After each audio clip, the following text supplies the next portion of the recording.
Hey y'all, welcome back to Aspiring Inspiration. My name's Amber and I live in Kingsport, Tennessee. Today's video is at my nanny's house. My nanny and my mom's been babysitting my aunt and uncle's little dog here, Bella. So she'll be a joy to watch.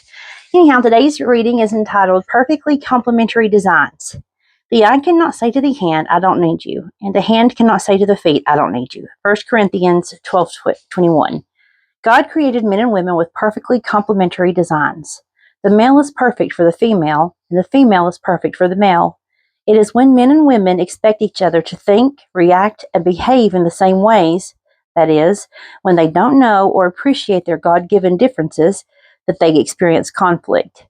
Yet, when they understand and value each other's purposes, they can have rewarding relationships, and they can blend their unique designs harmoniously for God's glory. Many husbands and wives don't realize that the needs of their spouses are different from their own. There is a principle that purpose determines nature, and nature determines needs. If a woman wants to help a man fulfill his purpose, she must learn his nature, how he functions, and what his needs are. She can't give him what she needs because his needs are often different from hers. The reverse is also true. A man must learn a woman's needs and seek to meet them. God has given strengths to the female that the male does not possess, and vice versa.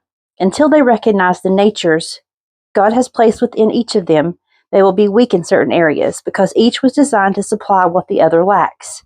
Males and females have different strengths, and neither can fulfill function without the other. The designs of males and females govern the needs of each other that must be met for them to be fulfilled, contented, and living in God's creation purposes. The problem is that many people are not fully aware of their own needs, let alone the needs of others. Even when people are aware of their needs, they often live in frustration because their needs are not being met. They end up demanding that another person satisfy them, or they suffer in silence, never expecting to live a completely fulfilled life. In the next few devotionals, we will explore the paramount needs of the female and the male that contribute to a fulfilling relationship. Please keep in mind that the needs that are listed as females' needs and the needs that are listed as male needs are also the needs of both. However, they will be discussed in the context of the primary needs of each. As we come to understand one another's needs and work to fulfill them, our hearts and minds will be renewed, and more of God's creation purposes will be restored to our lives. In this endeavor, Jesus' great principle, it is more blessed to give than to receive, Acts 20:35, is vital. As you give, meeting the needs of others, you will be blessed, and many of your own needs will be met in return. Thought.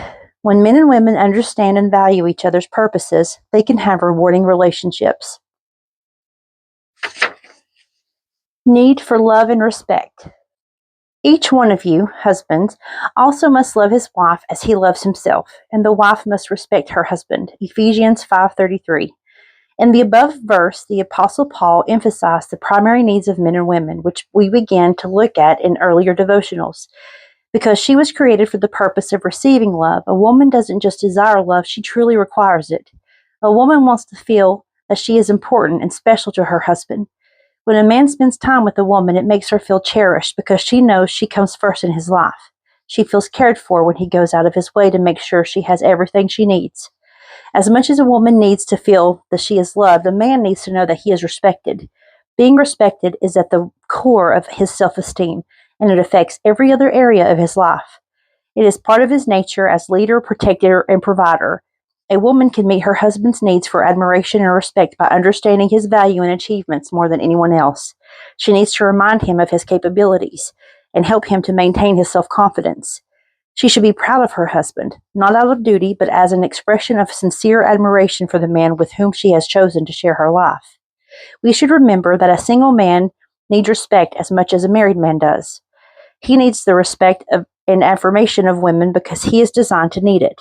A woman in a single man's life can meet his needs by recognizing his value and accomplishments as a man and by encouraging him in his talents and life work. Because the female's primary need is for love, she often thinks the male's primary need is for love also. He needs love, but his need for respect is even greater. If a female expresses love to a male without fulfilling his need for respect, he might not respond in the way she expects him to. He might remain somewhat distant. For example, a woman will wonder why her husband doesn't seem satisfied in the relationship when she has been lovingly trying to help him by keeping the household running smoothly and providing for his material needs. A woman might even write her husband love notes and give him lots of affection, but notice that he doesn't seem happy. She wonders, what else can I do for this man? Yet a male feels about those things in the same way a female feels about the male's provisions of a house.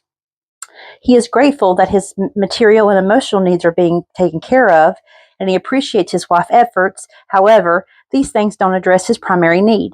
A husband is to love and cherish his wife. A wife is to respect and honor her husband. In this way, there will be a constant meeting of the other's